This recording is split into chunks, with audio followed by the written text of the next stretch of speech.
Bapak Ibu Saudara yang terkasih di dalam Tuhan Yesus Kristus, kita jumpa lagi nih.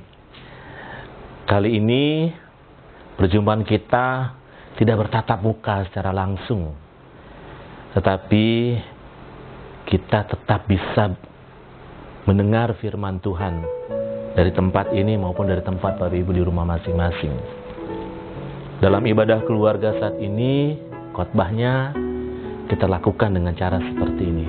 Tapi tidak menghalangi kita dan kita diingatkan bahwa firman Tuhan tidak dapat terbelenggu.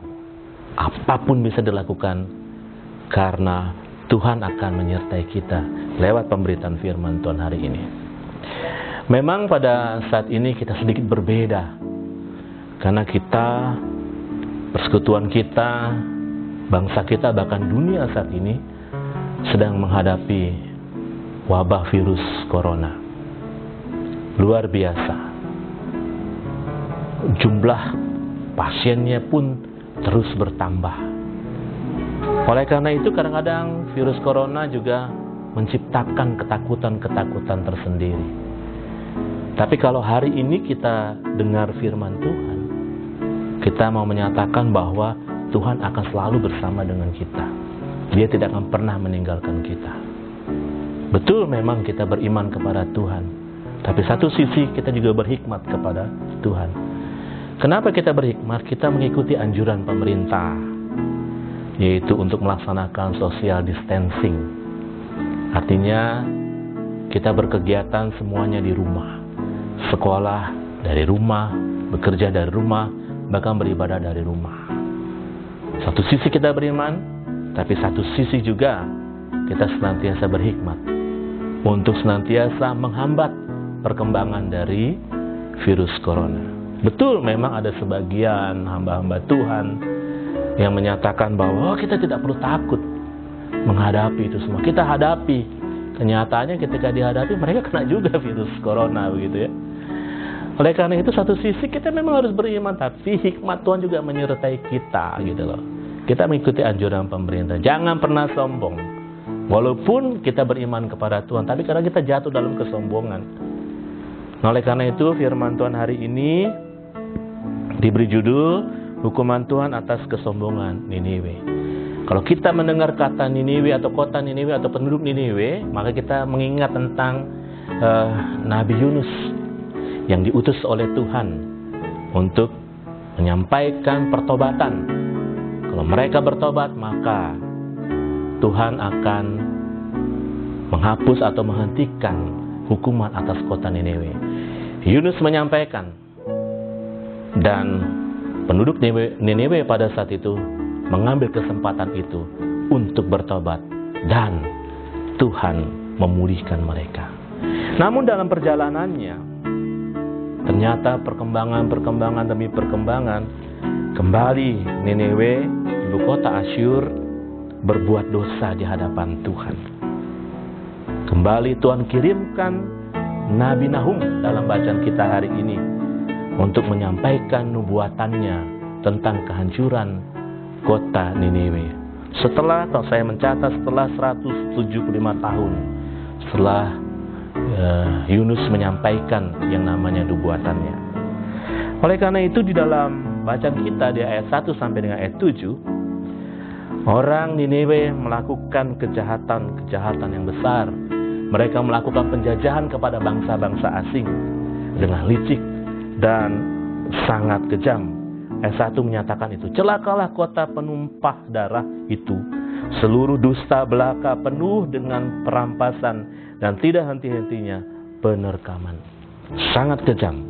Mereka melakukan tindakan-tindakan seperti itu kepada bangsa-bangsa lain. Anugerah dari Tuhan yang sebelumnya diberikan, akibatnya tidak lagi diberikan kepada mereka. Hukuman siap Tuhan berikan kepada bangsa atau kota Niniwe. Tuhan akan menghukum Niniwe dengan cara dipermalukan di hadapan bangsa lain. Mereka akan terpuruk, mereka akan dihancurkan. Demikian dalam ayat 8 sampai 19. Tuhan membandingkan bahwa kota TB, yaitu kota orang Amon, dan juga memiliki sekutu yang kuat, yaitu Ethiopia dan Mesir dalam bacaan kita, pun akan hancur di hadapan Tuhan. Apalagi Niniwe yang kota kecil itu. Yang besar saja dia hancurkan, apalagi Niniwe. Pasti Tuhan akan menghancurkannya. Niniwe akan berhadapan dengan Tuhan. Digambarkan dalam ayat yang ke-11, engkau pun akan menjadi mabuk, akan menjadi tidak berdaya, engkau pun akan mencari tempat perlindungan terhadap musuh. Artinya bahwa mereka akan seperti orang mabuk. Kalau Bapak Ibu ya, ke orang mabuk, dia pasti tidak akan berdaya. Ya, dia apapun, disenggol pun dia bisa jatuh begitu.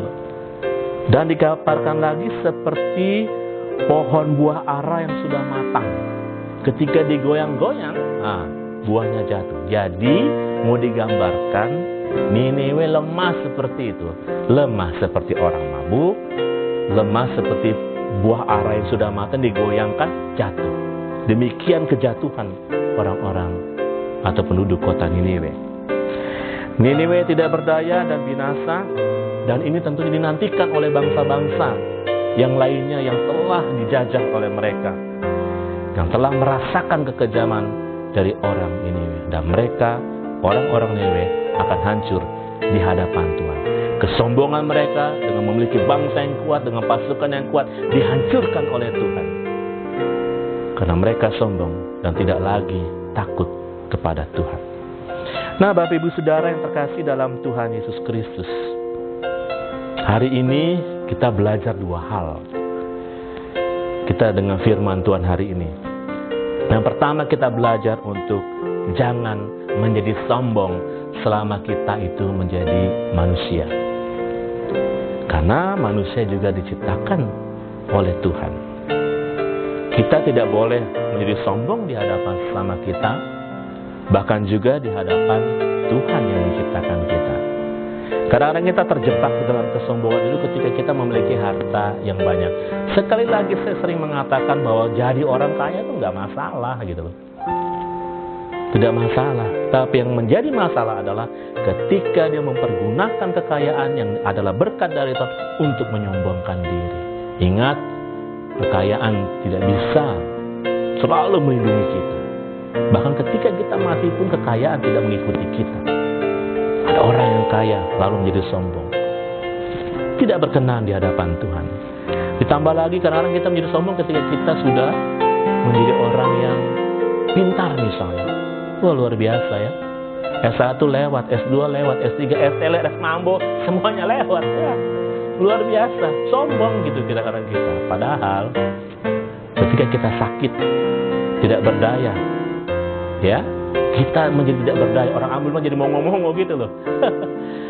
Itu luar biasa ya kadang-kadang. Kita nggak berdaya ketika sakit, semua kepintaran kita tuh hilang gitu loh. Ya, kadang-kadang kita juga menjadi sombong ketika kita punya keluarga yang diberkati oleh Tuhan. Oh, keluarga saya diberkati oleh Tuhan. Nah, keluarga itu selalu bermasalah karena tidak diberkati oleh Tuhan. Jadi sombong kita. Harusnya ketika kita memiliki keluarga yang diberkati Tuhan, harus mengucap syukur. Dan melihat kalau ada saudaranya, misalnya mengalami yang namanya keluarganya katakanlah bermasalah, bukan disyukuri. Dirangkul dia, ajak dia untuk terus senantiasa bangkit dari keterpurukannya dan berjalan, dikuatkan dia. Gitu. Kadang-kadang kita juga mengandalkan manusia, sehingga kita menjadi orang yang sombong, mengandalkan kekuatannya. Padahal manusia tidak selamanya menemani hidup kita, karena manusia tidak pernah bisa kekal abadi. Ketika dia mati, dia tidak bersama dengan kita lagi. Karenanya firman Tuhan hari ini belajar, jangan jadi sombong. Firman Tuhan hari ini mengingatkan kita selalu senantiasa kita datang kepada Tuhan, mau dibentuk oleh Tuhan. Ketika kita mau dibentuk oleh Tuhan, maka hati kita, pikiran kita, tingkah laku kita juga dibentuk oleh Tuhan untuk menjadi orang yang tidak sombong. Justru menjadi orang yang akan selalu rendah hati. Bukan rendah diri ya, kalau rendah diri pasti minder gitu loh. Tapi rendah hati. Dia selalu ketika ada pujian-pujian dinaikkan kepadanya, oh engkau luar biasa. kamu luar biasa hebat dan sebagainya. Oh, dia kembalikan semuanya itu karena Tuhan yang memberkati saya. Maka saya senantiasa bersyukur kepada Tuhan. Ya, mari kita belajar ya, untuk senantiasa tunduk di hadapan Tuhan, sehingga kita tidak menjadi orang yang sombong. Ingat, kesombongan dihancurkan oleh Tuhan. Hal yang kedua, hari ini juga kita akan belajar tentang bagaimana kita sebagai umat Tuhan. Tadi sama, si bangsa-bangsa lain dan juga tentunya bangsa Israel. Ketika mereka menghadapi yang namanya penindasan, Tuhan tidak membiarkan mereka. Tuhan menjadi pelindung yang luar biasa, sehingga Tuhan menjaga umatnya dengan baik. Nah, demikian juga dalam kehidupan kita, kita harus bersyukur kita punya pelindung Allah yang hebat. Allah mana seperti Allahku? Tidak ada. Allah yang hebat, Allah yang melindungi senantiasa dalam kehidupan kita. Bukan hanya melindungi, tapi saat kita menghadapi pergumulan, maka kita akan dikuatkan selalu oleh Tuhan, dimampukan untuk melewati itu. Nah, hari ini kita masih bergumul tentang wabah virus corona. Semuanya terganggu. Sampai kita mau kemana-mana, kadang-kadang ada orang yang menjadi takut.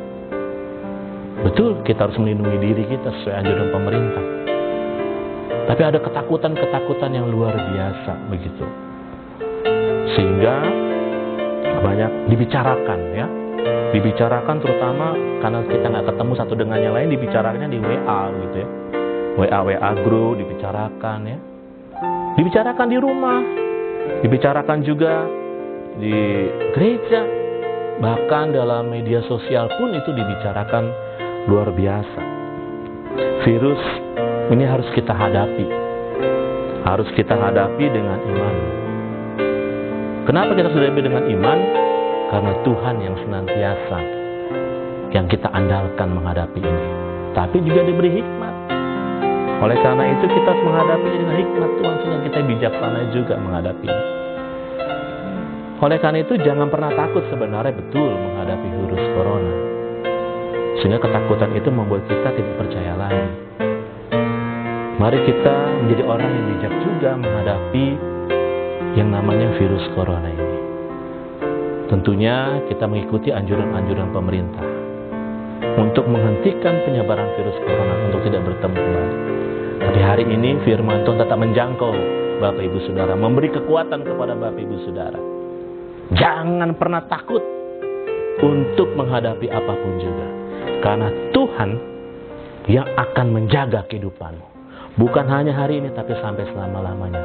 Virus corona pun betul akan kita hadapi, tapi Tuhan yang akan menjadi pelindung kita yang luar biasa. Mari kita ikuti anjuran pemerintah untuk senantiasa kita berdoa agar kita bisa keluar dari pergumulan virus corona ini, sehingga benar-benar bangsa kita, bahkan dunia ini dipulihkan kembali. Ingatlah firman Tuhan bahwa kita senantiasa akan dikuatkan. Kita senantiasa akan dihiburkan. Kita senantiasa akan kuat menghadapi itu. Oleh karena itu jangan takut dan jangan khawatir. Bersama dengan Tuhan semuanya pasti akan berlalu. Kalau hari ini kita mungkin sakit. Kalau hari ini mungkin kita dengar saudara-saudara kita yang kita kasihi sedang menghadapi isolasi karena wabah virus corona ini. Dan juga ada banyak pergumulan tim-tim medis yang luar biasa kita lihat di media sosial. Tapi hari ini firman Tuhan juga mengajarkan kita untuk tidak khawatir, tidak takut. Kita percaya bahwa Tuhan akan memampukan kita melewati yang namanya pergumulan ini. Saya teringat ada sebuah lagu yang cukup lama begitu, tapi ini menguatkan saya dan tentunya menguatkan Bapak Ibu Saudara untuk kita tenang, untuk kita yakin bahwa Tuhan senantiasa menyertai kita. Apa yang kau alami kini mungkin tak dapat engkau mengerti. Coba cobaan yang engkau alami tak melebihi kekuatanku. Tuhanmu tak akan memberi ular beracun pada yang minta roti. Satu hal tanamkan di hati, indah semua yang Tuhan beri. Tangan Tuhan sedang merendah suatu karya yang agung mulia. Saatnya kan tiba nanti, kau lihat pelangi kasih-Nya. Kita tidak tahu masa depan kita, karena kita terbatas, karena kita belum melewati masa depan. Tapi Tuhan tahu masa depan orang-orang yang berharap kepada Tuhan. Sesuai dengan lagu ini, lihat ke depan.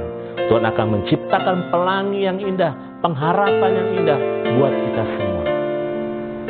Karenanya Bapak Ibu Saudara yang terkasih dalam Tuhan Yesus Kristus, mari kita senantiasa mengandalkan Tuhan dalam kehidupan kita, sehingga kita tidak menjadi sombong di hadapan sesama maupun di hadapan Tuhan.